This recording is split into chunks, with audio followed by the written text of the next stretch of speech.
大家好，大家好。OK，非常高兴又来到我们公开课的时间。So today we're going to talk about how to get your SAT done within 30 days. Okay. So today we already set up the schedule, and I think you will know like will be me, which is I'm June, and Dr. Neiman and Dr. Yan will cover the 4 parts of the SAT section. Okay. All right. So let's start it. First of all, I want to start with the SAT reading section. What is SAT test? Basically, I wanted just to start with the most common questions and the most confusing part, okay? A lot of students feel like this is a national test. It's like very standardized. I just need to go through some practice and I can just get things down. And this is not difficult at all, and you just can prepare by yourself, okay? And some other kids feel like this is a weird test, and it's very different from the test from high school, and it's not like really easy to get prepared. Well, I would say the second group of students is more like likely to get right, because the SAT test, it is not really the high school level test. It's more towards the college level test. All right. So which means even you are like a straight A student in the high school, when it's come to SAT test, you feel like a little bit confusing, and some of the question is not really like what do you expect.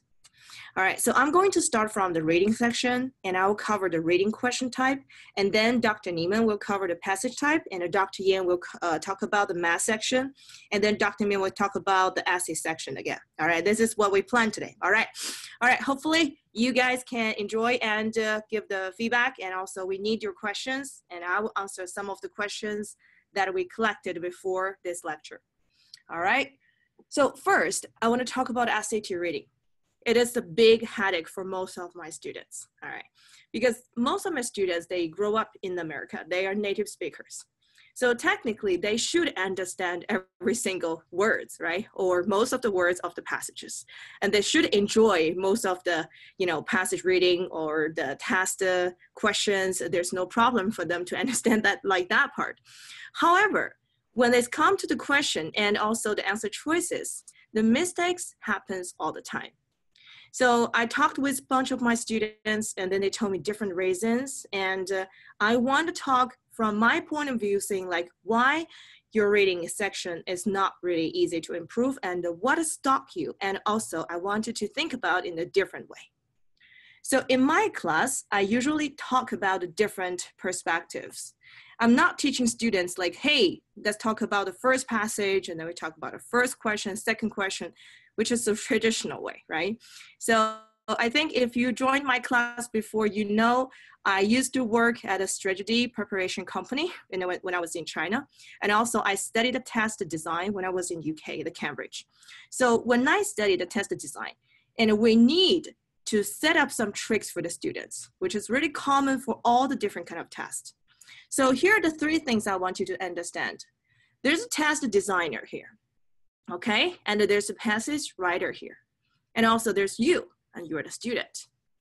All right, so most students, they understand or they try to figure out what is the passage writer trying to deliver. Or sometimes they can figure out, sometimes they can't. So that's why most students told me, if the passage is clear, I'm okay with all the questions. However, if the passage is difficult to understand, I kind of feel like stuck there. Well, the most important thing is you ignore 2 relationships. One is the relationship between the test designer and the passage writer. The other one is you ignore the relationship between you and the test designer, okay? So a lot of students think like I'm teaching like 技巧, okay? So they think I'm only teaching the tricks, the strategies, which is not true, all right? So what I'm trying to do is I want a student to change their position, to put themselves on the position of the test designer, to understand how they create the question, how they want to test you, what they want. Because if you don't know what they want, you don't know what to give, right? You don't know what to give and you can never get there, you know what I'm saying? So if you're the student, instead of focusing on the passage writer, which is you can never cover all the passages, to be honest, okay? So your job is to try to understand what the test designer want to test you. What is the strategy? and the relationship between the passage writer and the test designer, because test designer has to respect the tester, respect the passage writer and to give you the question, right? But when they give you the wrong answer choices to lure you to choose it, and they are building up the relationship between you and them, all right? So most of the students, I want them to change the perspectives and change the position, and that can help them to figure out immediately. So they can have the short improvement, okay, within 1 month, let's say sometime even 10 hours. All right, so after you think about the test designer and the passage writer and yourself, the three relationships, and it's time for you to think about some misunderstandings, okay? So most students told me like practice makes perfect. I would say no. The reason why I say no is because practice makes perfect only after you understand what the test designer wants and what you need to prepare for. For example, some students find us, okay, after they did a bunch of like questions or practices, okay? Some student, they covered 5 books or 10 books, and then it comes to me and then find out like they are keep repeating the same mistake over again. So it ended up like I have to fix their mistake first, you know, because they build up the past to get the answer is always wrong. So you have to fix that part first. So it's even harder for me to teach a student who already did a lot of practice than those who never did any practice. So I prefer the student who's like a blank of paper and I just can write whatever I want to on it. So it's easier for me to build up the concept and the mindset. And as some students told me, they need to read a lot. So which means they want to read a lot of books, a lot of newspapers and magazines in order to improve their reading skill. I would say reading a lot can improve your reading habit or a reading skill, sort of, okay? However, the SAT tests you like argument comprehension, okay? Not only the literal comprehension, but also the argument comprehension. So you really need to know why the question and where the question comes from and how you're going to handle those. But those questions, you may never think about it when you do your own reading. So another part they say, oh, I can get immediately after check the right answer. I think that's the most common issues I heard over the past 7 to 10 years. Because most students, they struggle between the 2 answer choices and then they choose the right one or the wrong one. And if they got wrong, when they check the right answer, they will get it immediately. However, that's not the point. The point is you need to figure out how you get the wrong one, where you make the wrong turn. If you don't figure out that part, you will keep making the same mistake over and over again. Okay, another issue I want to talk about is some students told me like, hey, I'm not good at the passages I don't like. Well, nobody likes all the passages, even me, right? Even all the teachers. However, you need to figure out the test designers, what they want. That's what we talk about in the first slides, right? If you know what they want, how they want to test you. So it doesn't matter what the passage talk about. It's all about the relationship between you and a test designer. So the passages you don't like, doesn't really matter a lot. One more thing is, some student told me like, oh, I can do better if I have more time. Well, I always told them like, that's for sure. If I give the double time to all the students, everybody can get full score, right? However, this is a fast reading test. So you really have to rush. And when you rush, you can ignore or you skip or you just cannot read it or you cannot find it. There's so many problems. So because you don't have enough time, that's how we're going to use a strategy. And that's where the test strategy work a lot. All right, so last but not least, a student told me not like, I would say 20%. They say the test is just stupid. Okay, yeah, don't laugh. Okay, this is really serious because most people think the test is stupid. Okay, even the parents. Because I know like a lot of parents, like they come from the 应试教育, okay? So they really hate the test, right? Yeah, me too, okay? However, the American test is quite different from the Chinese test, to be honest. So the American test, take SAT for example, they're really designed to test your critical thinking, if you're prudent or not, okay? If you're humble enough, and if you have a really good, study habit. How do they test that? I would explain to you later in the question. All right. So whenever you have any kind of misunderstanding like that, I want you to clear your mind and set up your ego first, because you set up your mindset, that can help us to work through all this and within a short time. All right, so the second thing I want to talk about is the goal. If your goal is getting full score, so you have no chance to miss any of the answer choices. And we can talk about it like later. Okay, so if your goal is full score, you have to make sure every single question you can get it right. Okay, but if your goal is getting more than 1,500, which means you do not want to spend your time on the hard questions, you want to save your time for all the easy questions. Okay, which means whenever you feel like confused or you struggle and you want to skip it and you want to move on, okay, this is very important because SAT has curve. You don't need to get everything correct to get 1,500. So you are brave enough to give up some of the questions. And if your goal is more than 1,400, that's going to be way easier, all right? So this is the way, like why I want my students to set up the goals first, okay? That's important, all right? So after you set up your goal and you set up your mindset, now it's time for you to think about reading question, what it tests you, what the test the designer want, all right? So here are the question types I showed you, okay? So I'm showing you the question type that the test designer designed for, specifically for the SAT reading section. So there are total 12 question types. Come on, only 12 questions, okay? And like the title we said, everyone can achieve their goal score within 1 month or within a short time. That's because if you break it down for each week or 2 days or 3 days, you figure out only one question type. Think about it. The fastest way is the student can improve in 12 days or 10 days. And the most student can improve in 1 month.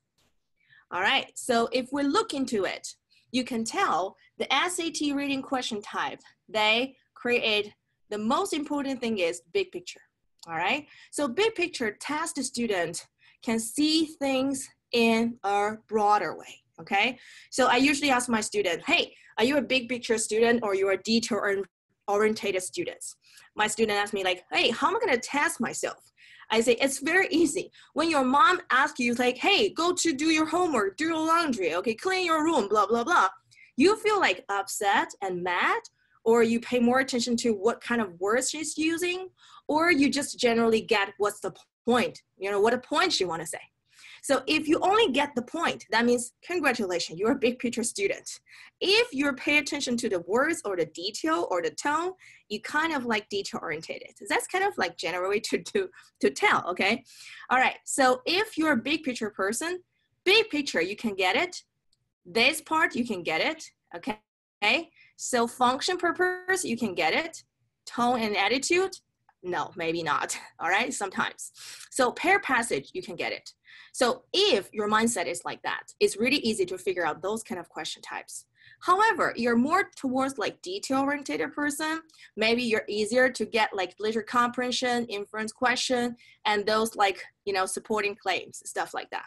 So that's why I say SAT reading section, they designed to test your ability, sometimes even personality, or the way of your thinking and the way of your learning, okay? So that's why I feel like this test is great, okay? The old SAT maybe is not like that much, but the redesigned SAT is really good.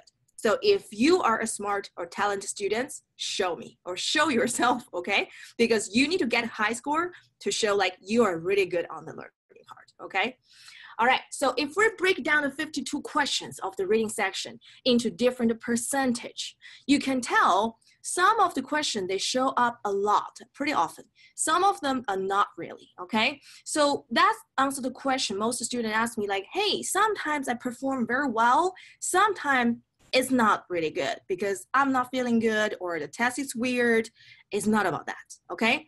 If the purpose questions show up like more often in the one test, and if you happen just not really good at this part, you will screw up this test, right?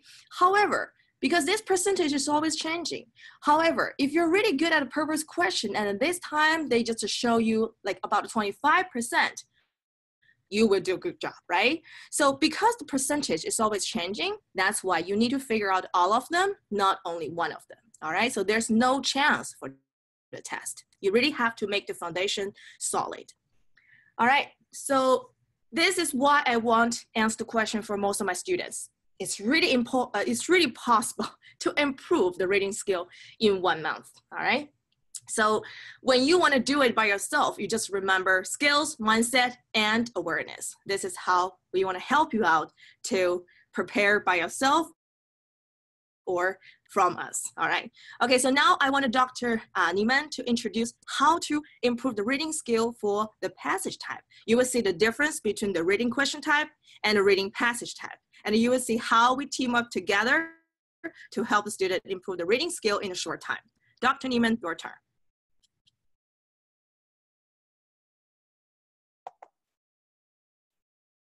Thank you, June. Hi, everybody.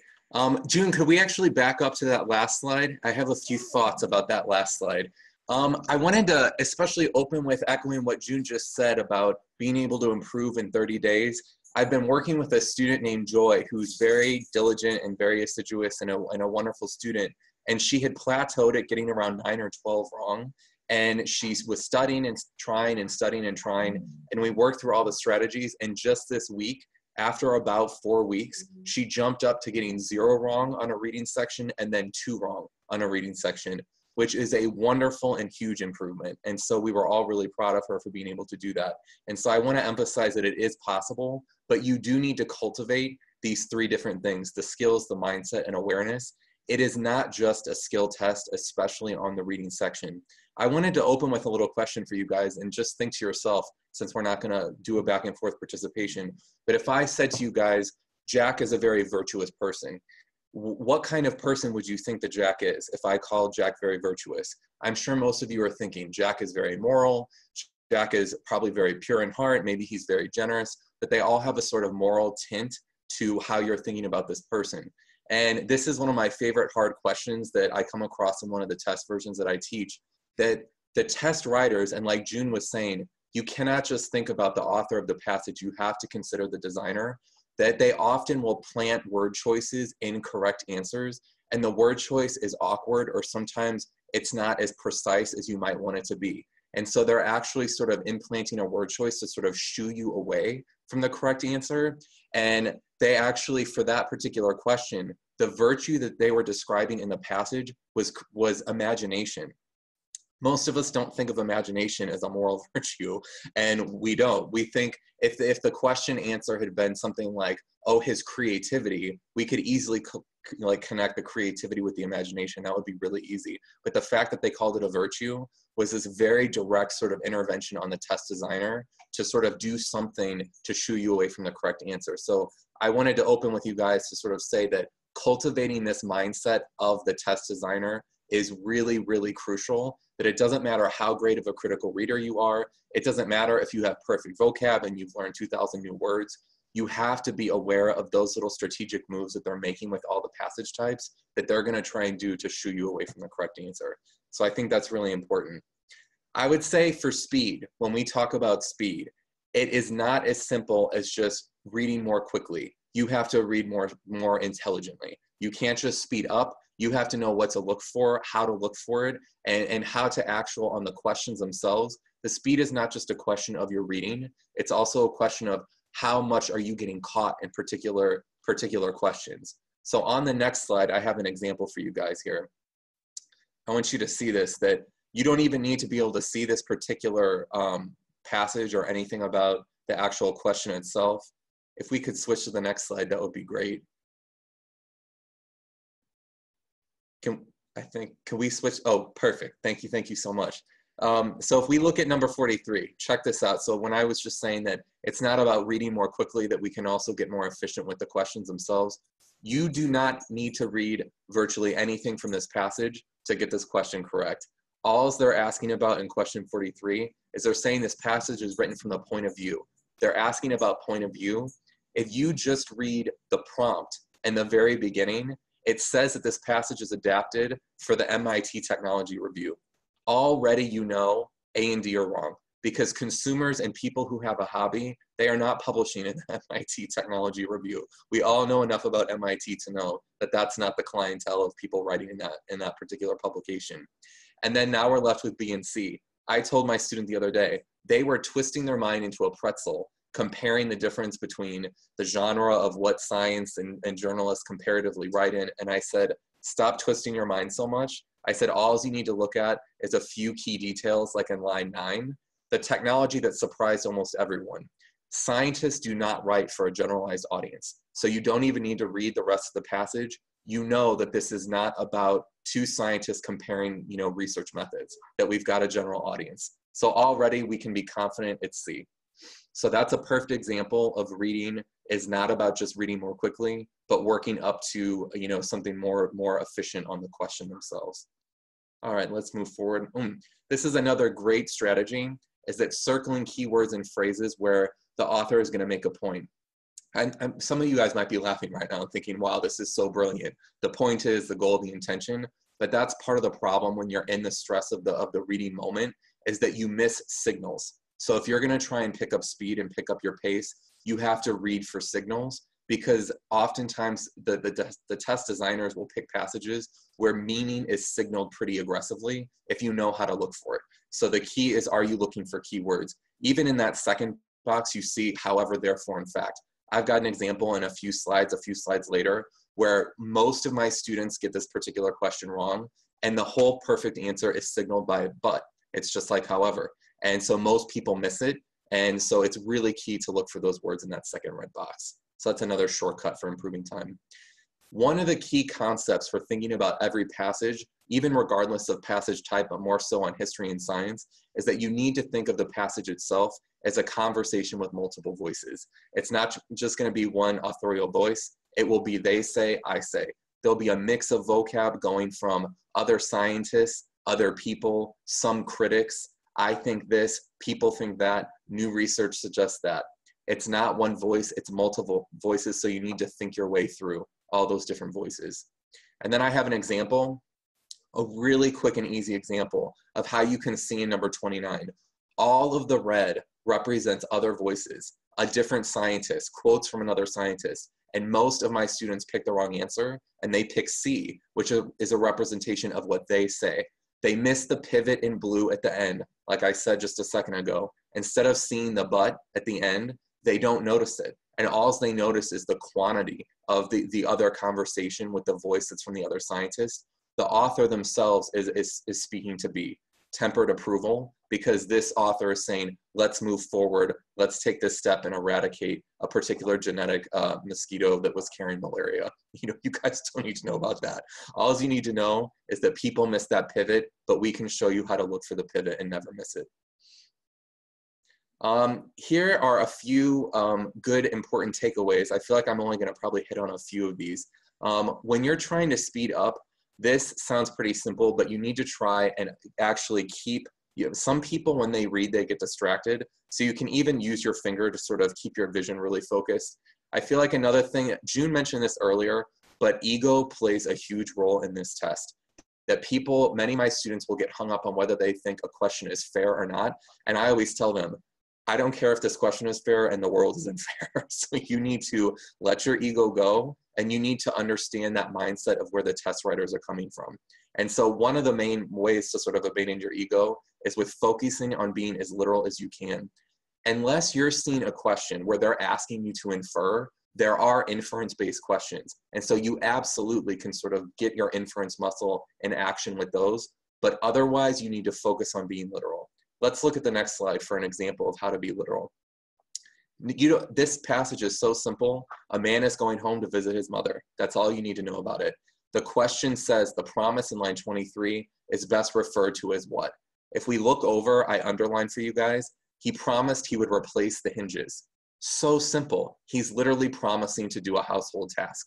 Almost everybody gets this question wrong. They think it's too simple. They almost don't see it even though it's right in front of them. If you notice A, C, and D, they're all psychological. They're all about meaning. They're all about something deep. This question is not about something deep. It's about asking what the actual promise is referring to syntactically in the sentence. You don't always need depth, and sometimes thinking complexly is going to distract you. So that's a good literal example. Yeah.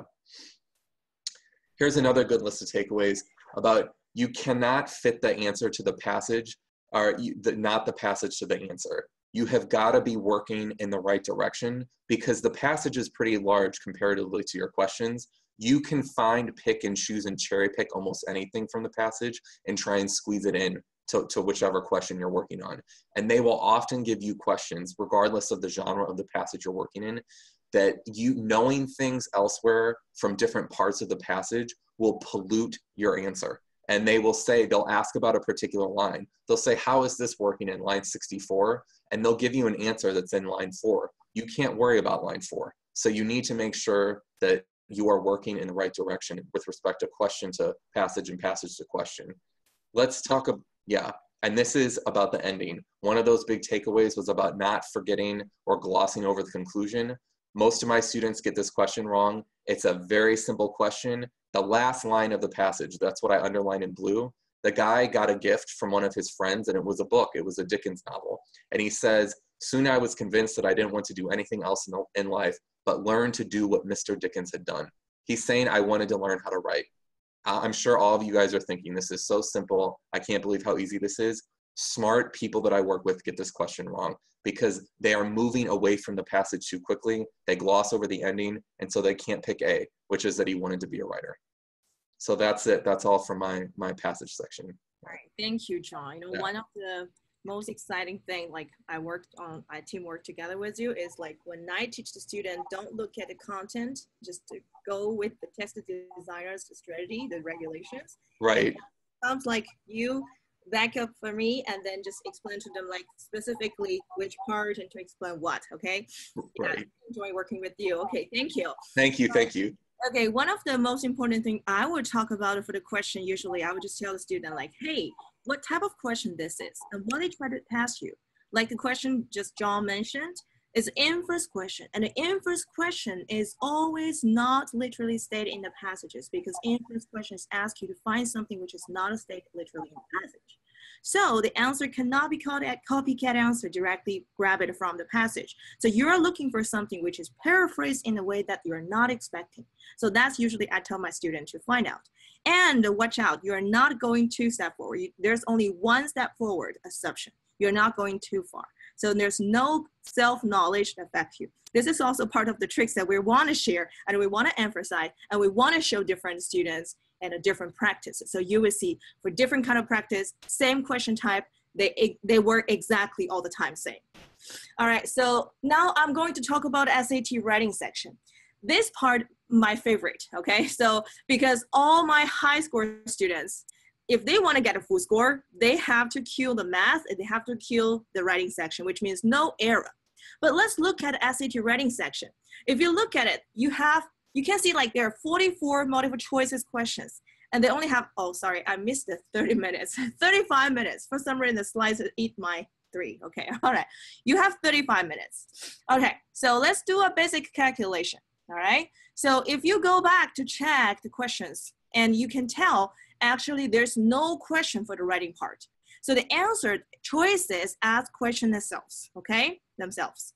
So let's do the basic calculation. 44 questions, like 4 times for each question. So you get 176 questions in 35 minutes. Oh my God, okay, who can figure out in a short time and make no error? So technically, I tell most of my students, it's not about the ability you can get it right. It's all about don't get any wrong. So if you want to get it right, they might need foundation skill, but if you don't want to get anything wrong, you need some strategy. You need to be aware of some of the tricks, and you need to be aware like how they create a question and what's the purpose and what they want to test you. All right. So in our class, we divide the question into the different categories, okay, like what I said. Okay, so we divide into the question based on the big picture, which means they still join part of the reading section, okay? And they combine a part of the reading section and they combine part of the essay section. Because we all know the redesigned SAT, they make essay to be optional, right? which is really fake, okay? You have to take essay for sure, right? But what if you don't take essay and they still want to know if you're good in essay or not? Writing section will be the good way to test. How? Because they test you big picture to make sure you know what is the general idea and to know like if you can put your reading skill into your writing section.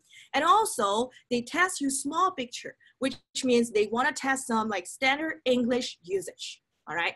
When I talk about a standard English usage, student will laugh like, hey, I'm a English speaker, okay? So why you're not English speaker, okay? Why you need to teach me grammar? Then I'm just telling them like, hey, you learn, because most of my students, they learn AP Chinese. And I would say, can you just teach me Chinese? I think your Chinese is better. So my students don't believe me. Then I would just ask them to show me some AP Chinese test questions. Some of them I can't even answer, you know, because I didn't study the test. So I'm a native speaker, but I can't answer, okay? So if the parents sometimes can try out, I would just always give them example, okay? Let me talk in Chinese a little bit. All right, so sorry, John. So, 中文的这个考试的部分，我来问一下，如果家长有讲中文的话啊，我问你们好看和漂亮有什么区别？从语法角度来区分。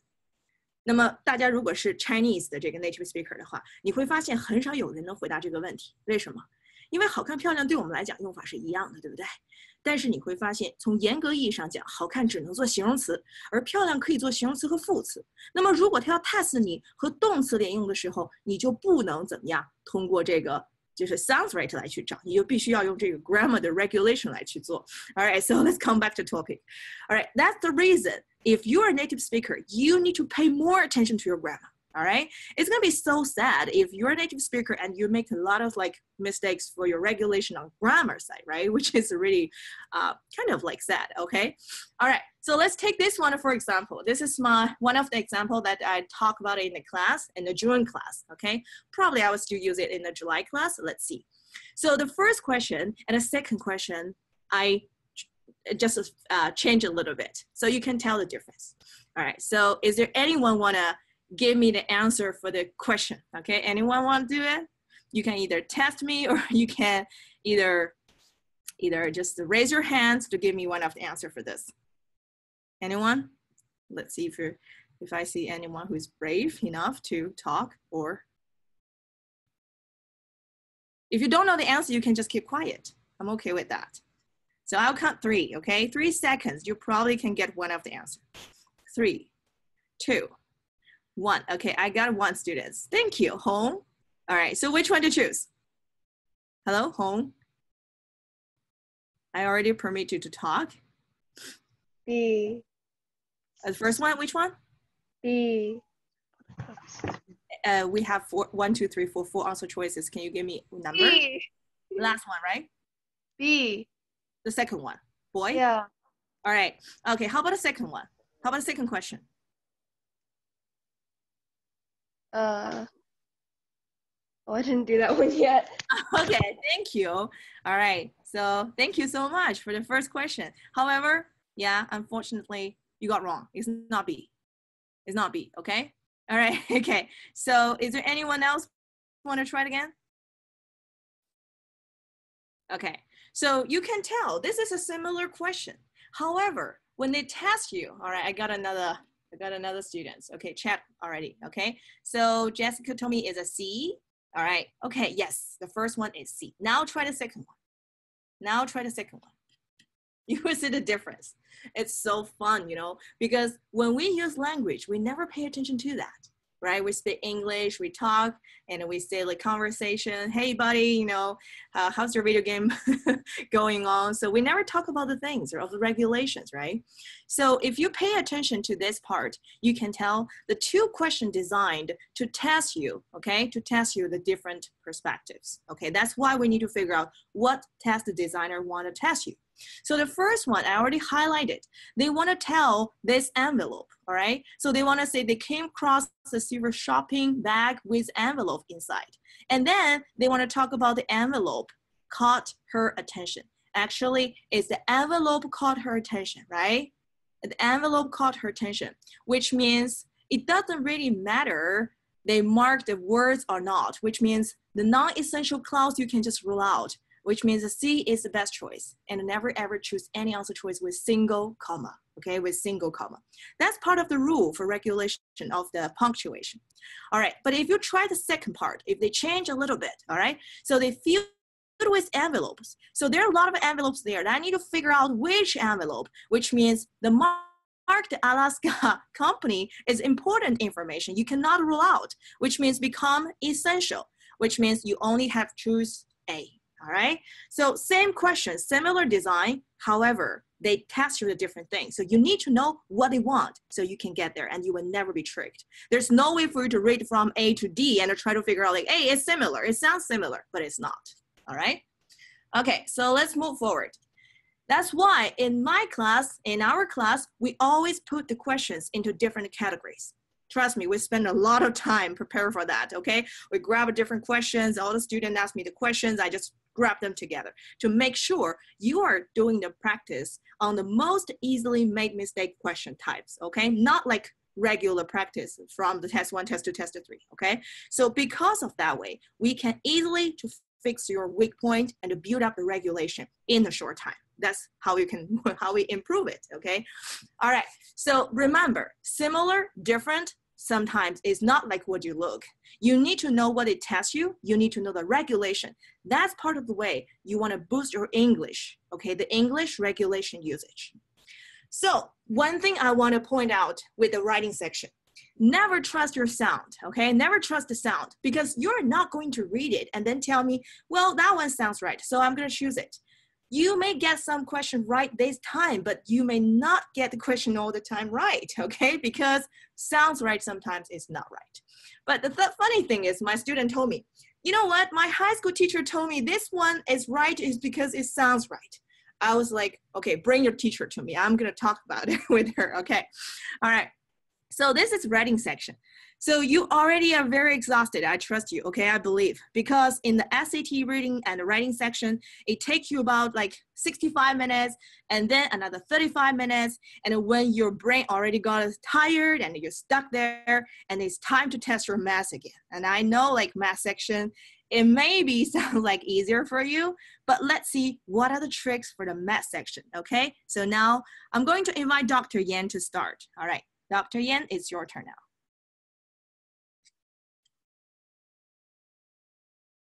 Probably very tired after spending almost 2 hours filling out a bunch of paperwork and then finishing the reading and the writing section.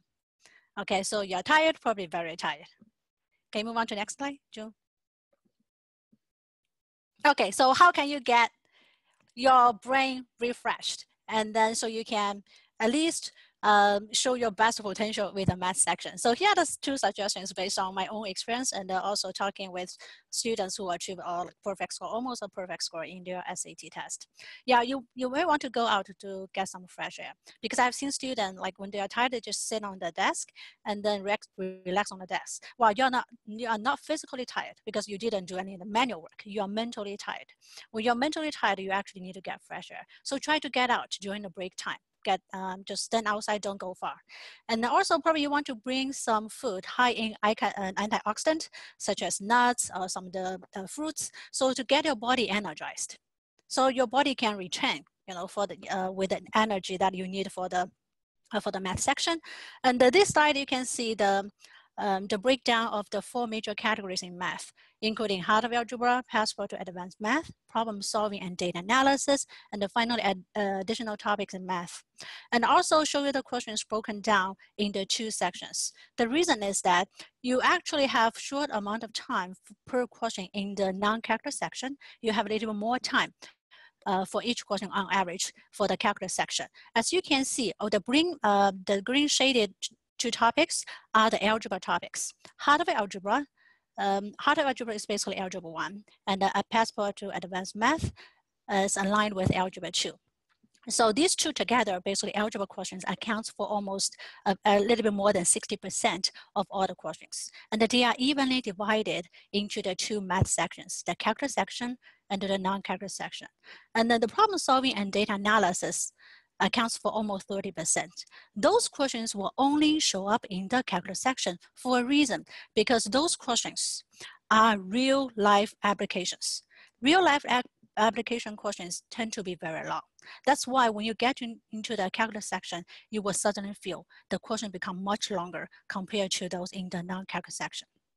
And there's 10% for the additional topics, which includes a little bit geometry, trigonometry, and complex numbers. Okay, so as you can see from the table I just showed you, new SAT, the SAT math focus more on algebra thinking. So in order to do well in this test, you really have to be very good with algebra. And also the problem solving and data analysis questions, they, which accounts for 30%, test you real life application questions. Like I said earlier, real life application questions tend to be multi-step, which involves multiple steps. Therefore, those questions tend to be very long. Okay, so now June already mentioned that don't overlook or don't overlook the importance of SAT, and also think positively about what you can gain from this preparation. Okay, for math in particular, I want you to think about the positive experience with preparing for the math. In particular, how this process can help shape up your problem-solving skills so that you can improve your problem-solving skills, which actually are very important for you to succeed later on in college. And here are the things I want you to focus on thinking and try to put that into practice during this preparation stage. First, you need to practice regularly. You know, I'm just throwing a number, but you can think about amount of time depending on the time you have spent with other activities. But doing practice regularly will help you to retain the information you have learned and also help you to get more familiar with the questions you will see in the test. I'm pretty sure, so go back. Yeah, so I'm pretty sure you're gonna see, no matter how many problems you have tried, you're definitely gonna encounter some unfamiliar problem, the problem you have never seen before. When that happens, don't panic. You have to step back and ask yourself how this question relates to some familiar problems you have seen in the past. Okay, now you should have learned everything you need to know to solve all the problems in the test, but sometimes the problems come in a very foreign way, like wrapped in a different cloth. So you have to see through the underlying math concept tested in this problem, so you know how to solve this problem. Now for complicated multi-step problems, don't try to take all in. You cannot, because those problems are designed to be solved step by step. Now, in order to get perfect score, you have to, of course, answer all the questions correctly, but also should be able to answer all the questions within the short amount of time. So you need to learn how to solve problems quickly. At the same time, maintain your accuracy. Now, you need to solve the right problem. Okay, that's so easy to say. Nobody wants to, June, please go back. So it's very hard, it's very easy to see who wants to solve the wrong problem. But believe it or not, when the problem is very long and when you lose patience when reading the questions, and when you move to the last part of the question, if you don't read the question carefully, you actually won't solve the problem. You won't solve the problem being asked. You may solve the problem that you come up with by yourself. Okay, so make sure that you read the very last sentence carefully. Don't be content with knowing how to solve a problem. Always think whether there's a better approach, meaning that approach that can help you to get answer more quickly. Always double check answers. And every time you study, if you make a mistake, please study and learn from mistake. Ask yourself why you made a mistake and how can you avoid the same mistake in the future so that you can improve. Okay, so next slide. Okay, so well, double checking answer is so important because when you are mentally tired, due to fatigue issue, we can all make all kinds of silly, dumb mistakes. Okay, but how can we capture those silly mistakes? By double checking answers. Now, when you double check answers, please read the problem one more time carefully, especially the last sentence, because I have seen many students who are very good at math. When they make mistakes, it's not because they didn't know how to the original problem. It's simply because they misinterpret the question. Therefore, please reread the question one more time. And once you make sure that you understood the question correctly, and then you have the equation or equation inequality, try use a different method than you used in the first time. So for example, if you have written down an equation and solved the problem directly algebraically the first time, and the next time, try to check the answer by plugging answers back to the equation. Okay, so different ways to solve the problem. If you still get the right answer, if your answer matches the satisfied equation, you will be more sure that the answer will be correct. Okay, next please. And now, calculator plays a very important role in math, right? And well, for the non-calc section, obviously you cannot use a calculator, but even for the calculus section, don't overly rely on calculators. You will only use your calculators for those questions that involve complicated computations. For the easy ones, overly rely on your calculator will actually miss the shortcut designed for that question. Okay, and also you need to have a good number sense. Sometimes if your answer is very off, having a good number sense will help you to see to see the mistake. And don't round up your intermediate result, especially for the grading part of question, the part that where you have to enter your own answer. Because when you round up the intermediate results, the roundup error will accumulate. And when you get to the last step, maybe your answer will be too far from the correct answer. Double check a number entry line when you punch that enter button, right? Because your calculator does wonder if you tell your calculator to do the right calculation, but will give you the wrong answer if you give it the wrong number to calculate. Between the graph calculator and the scientific calculator, if you can, if you are familiar with a graph calculator, do use your graph calculator. But whatever, use whatever the calculator you're most comfortable with, and learn to use that now. Make it your best friend now. Next slide, please.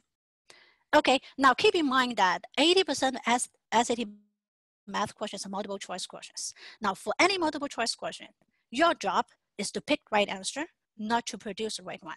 Actually, nobody cares how you got the right answer, either through elimination or by solving the problem directly.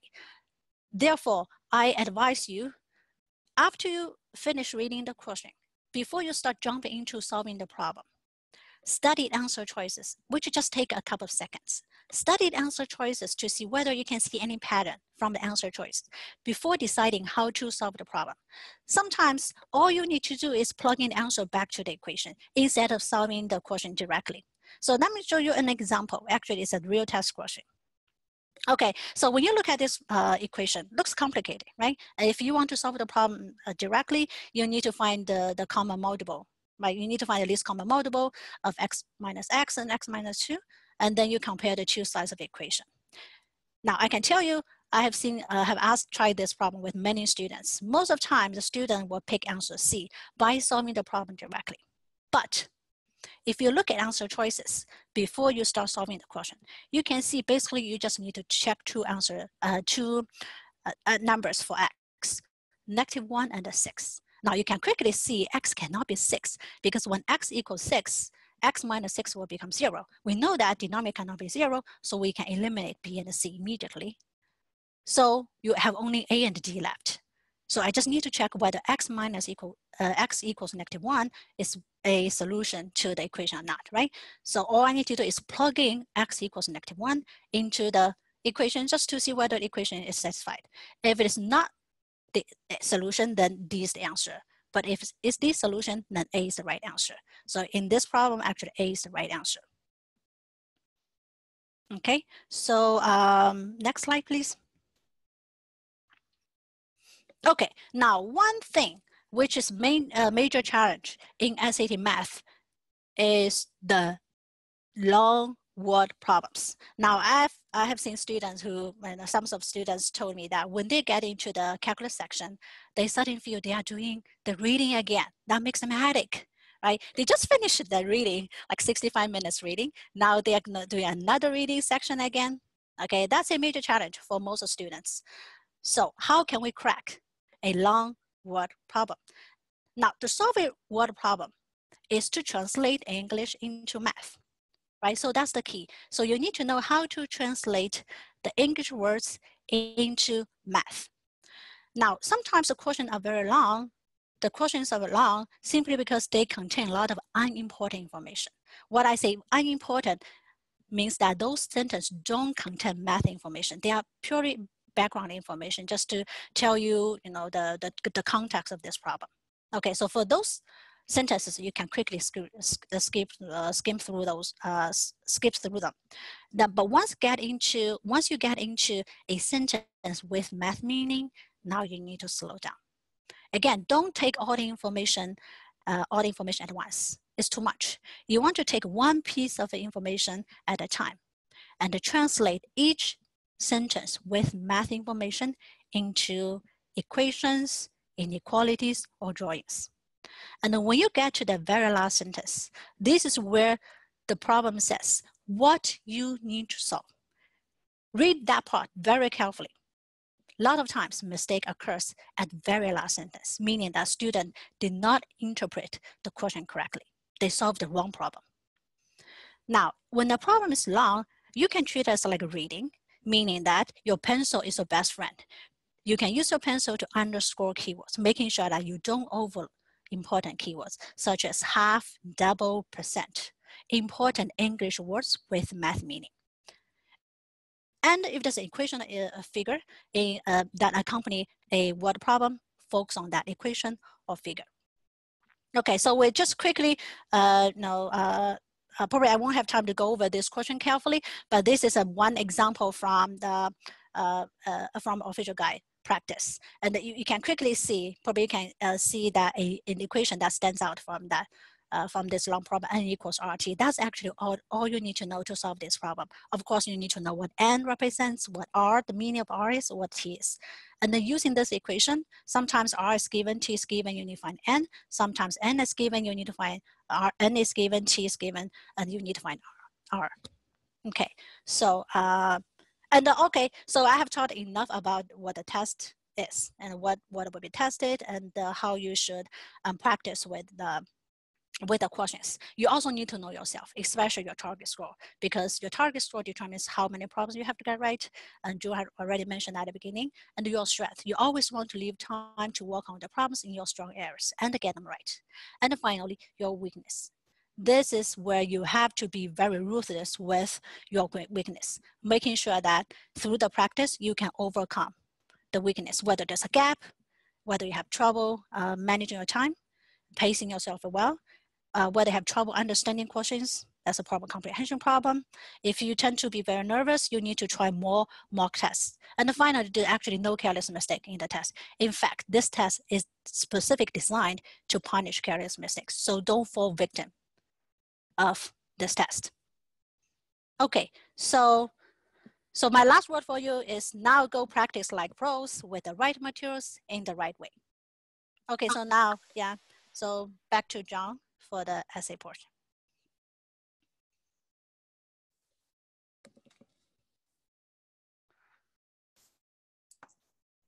Hey, everybody. I'm sure you're all tired. We've got one more section to cover. We're going to make it quick.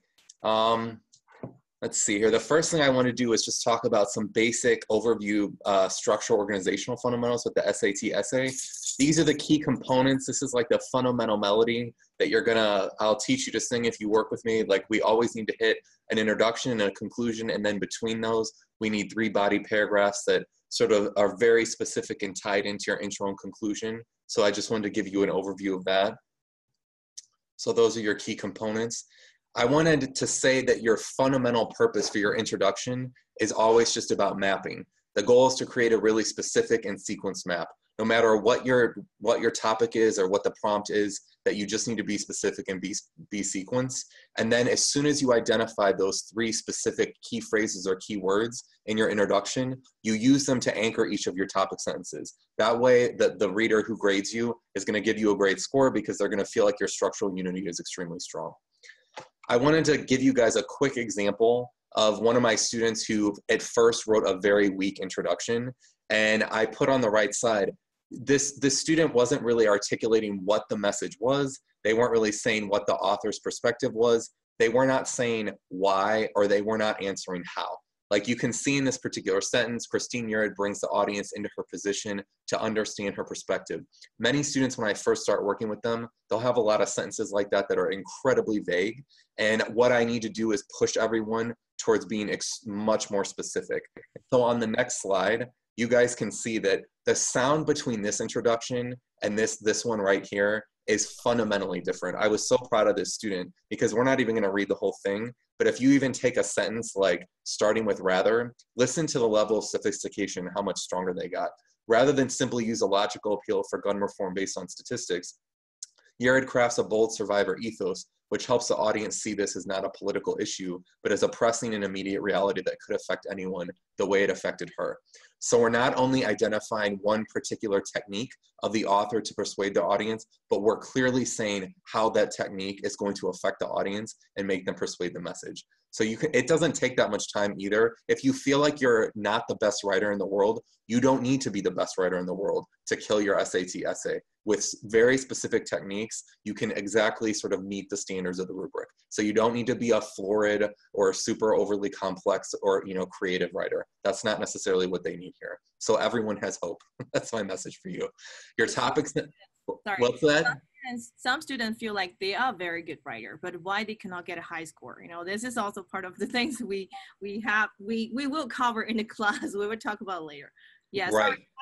We have to rush. No, I know we're out of time. I know. Yeah. No, I think we can actually skip down for people who think they're good writers. Let's look at the analysis slide because, and let's skip to the next one. Most of my kids, I even lecture at UCI, which is ranked in the top 10 in the country right now. Most of my students there, when I lecture there, they think they're smart. And they still struggle to determine the difference between summarizing and analysis. People think that they're doing analysis when really they're just finding a way to restate what's in the passage. And so this was a simple example of summary on the left, where Jimmy Carter mentions how the animals he saw, they were very young, and he saw a mix of older and younger animals. That was one of my students wrote that. And I told the student, this is just summary. And they said, well, I thought I was analyzing. How is this different? And I said, well, let's redo this. By focusing on the young animals, Carter creates a pathos of vulnerability and makes the young animals seem helpless. Carter's message about nature conservation is about how the audience needs to help the animals themselves, and showing them as helpless makes the audience feel motivated to help them.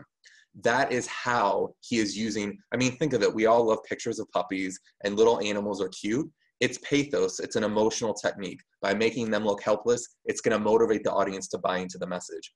That seems simple when you do it, but it's harder to do analysis than sometimes you think. So like June was saying, sometimes we get overconfident and people need to be reminded that analysis is rather subtle. No wonder the students can get a full score in a short time. This is right, exactly. Yep. I think that's all the big points we need to cover. And I just wanted, the conclusion, keep it simple and do the same sequence you did in the introduction and you'll be good. It'll be great. All right. Okay. Yeah. Thank you.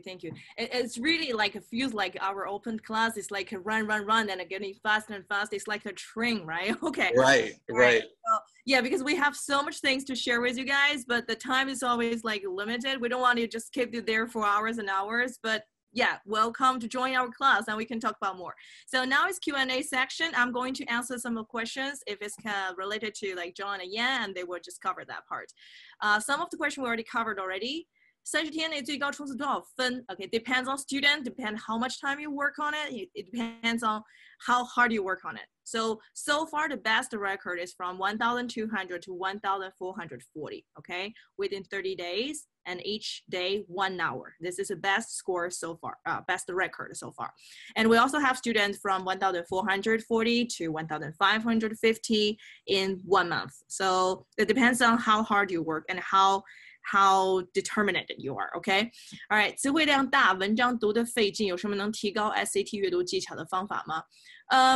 I think this is really ridiculous. Okay, sorry, I have to say that.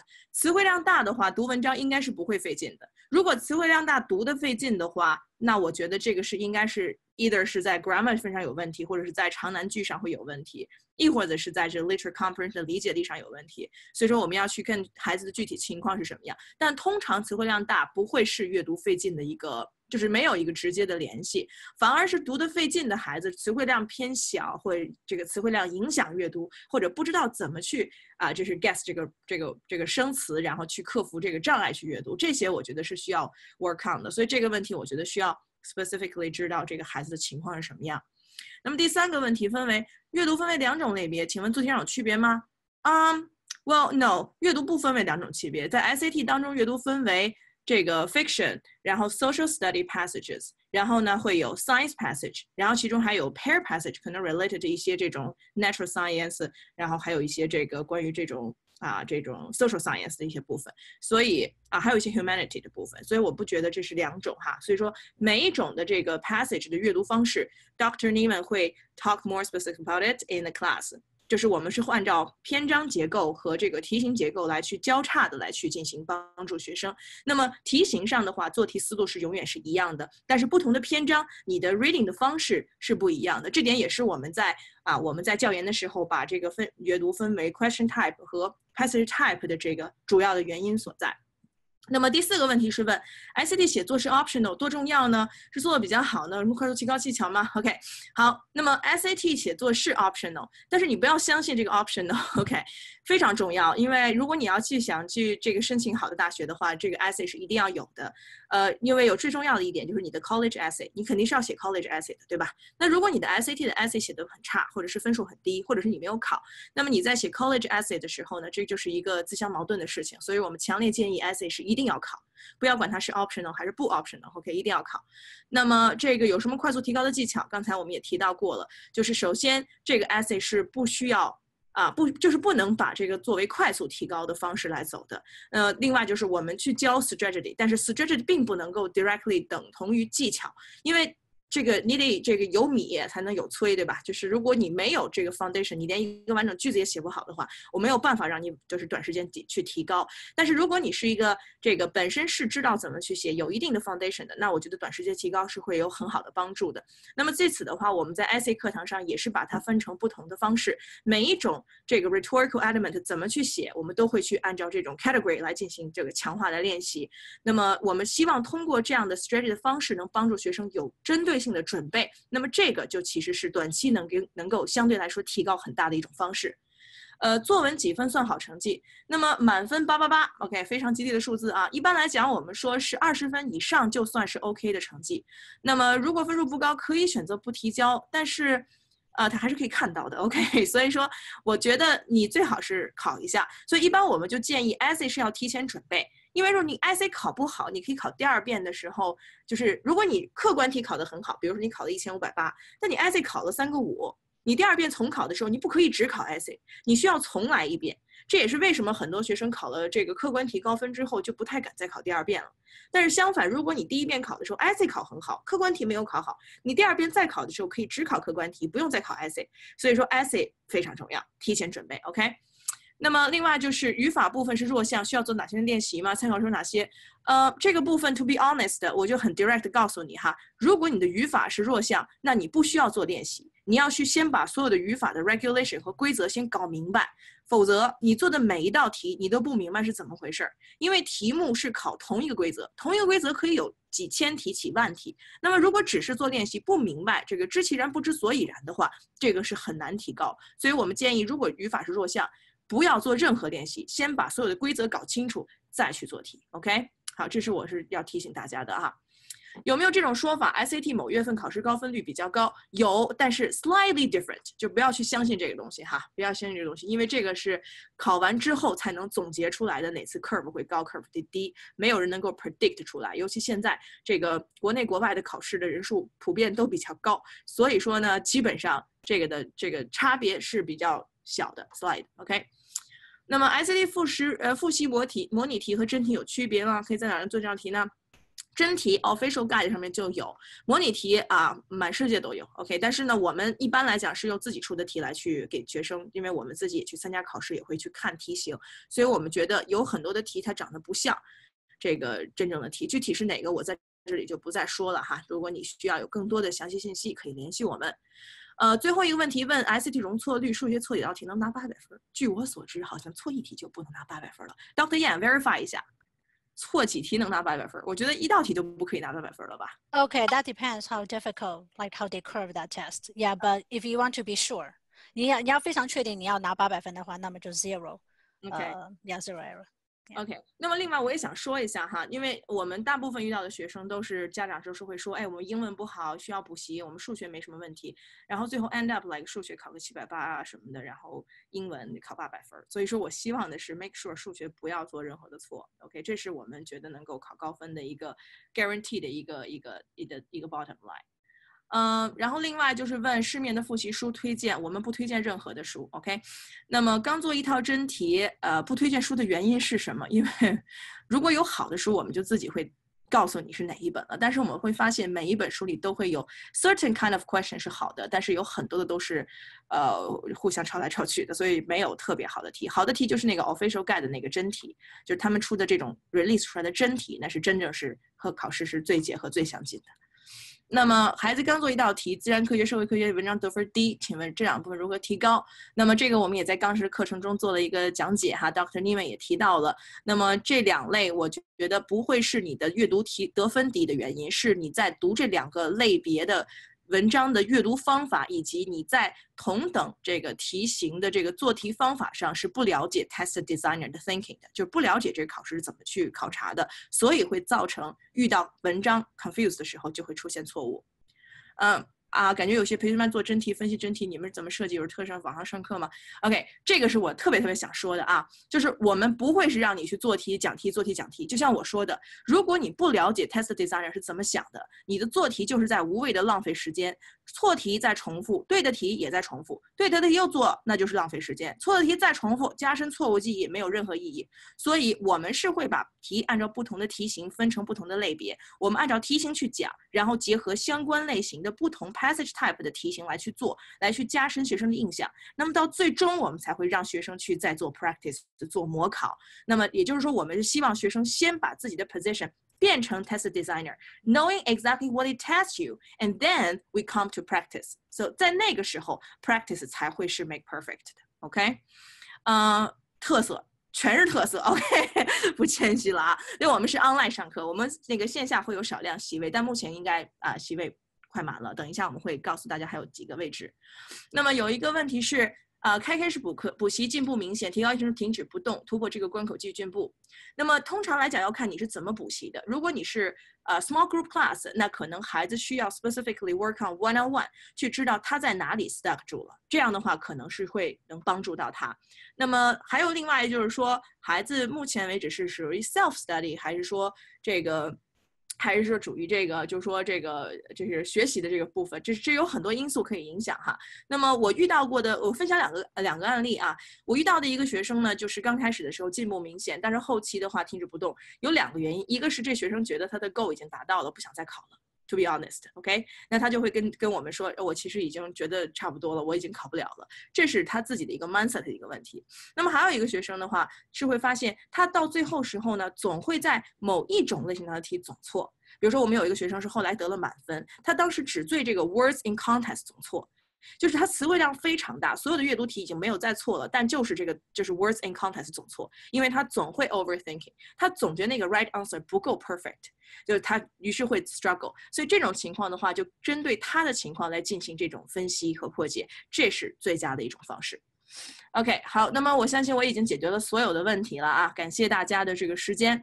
So really sorry， 我们今天 run out of time 啊，就像我说的，每次一讲公开课就特别的像开机关枪，就是因为我们时间有限，但是要分享的东西特别多，我们也会在接下来的公开课中继续分享更多的内容。谢谢大家，非常感谢。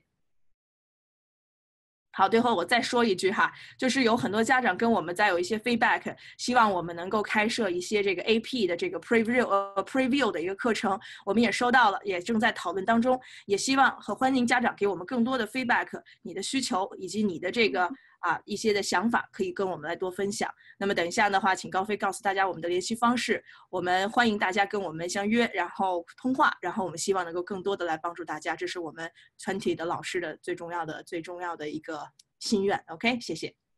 好，那谢谢3位老师。那以上呢就是我们公开课的全部内容，再次感谢大家的参与。那现在我们看到的呢是接下来我们的精彩课程安排。那有 SAT 的全面巩固班，以及这个是每周全面巩固班和 SAT 的模考与策略班，这个属于我们暑期的高分班啦。那剩下的位置呢也只剩下是个位数了，所以说如果想报名的话呢，请尽快找我咨询，我是 7edu info。然后另外呢，下面2节课呢是 SAT Math 2，是7月6号到8月10号下午5点半到7点半开始的这个课程。然后另外呢是8月20到31下午5点半到7点半的 MC 8 and 10。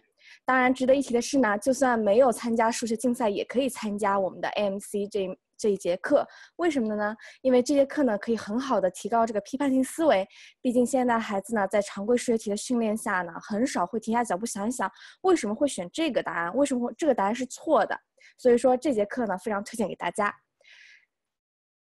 然后下一个 slides， 然后公开课的最后呢，温馨提醒大家，如果错过了今天的部分公开课，或者说整个错过了的话呢，那一定要记得订阅我们 7edu YouTube 官方频道，更多精彩课程回放呢也都在我们的频道当中，你可以点击这个 videos 和 playlist 都可以看到每个老师的这个教学的风格和以及之前的一些公开课回放都会有哦。然后下面呢是关注我们的 7edu 公众号，那关注公众号之后呢，我们也可以得到 7edu 精心准备的 SAT 书单哦。如果想咨询我们的话，请扫描右边的这个二维码，这个二维码就是我的微信号 7edu info， 任何的问题任何的课程咨询都可以来找我哦。然后最后一个 slides 是关于我们的 Yelp 和 Google Review， 也希望大家呢可以分享大家上了我们课程以及就是对我们的一些建议和反馈，因为这样呢我们可以更好的为大家服务，也更好的把更多更精彩的这个课程奉献给大家，并且分享之后呢都会获得我们精心准备的小礼物，偷偷告诉大家是 SAT 的精编词汇表一份。好啦，最后呢再次感谢所有参与我们公开课的家长和学生，那我们下一次公开课再见吧。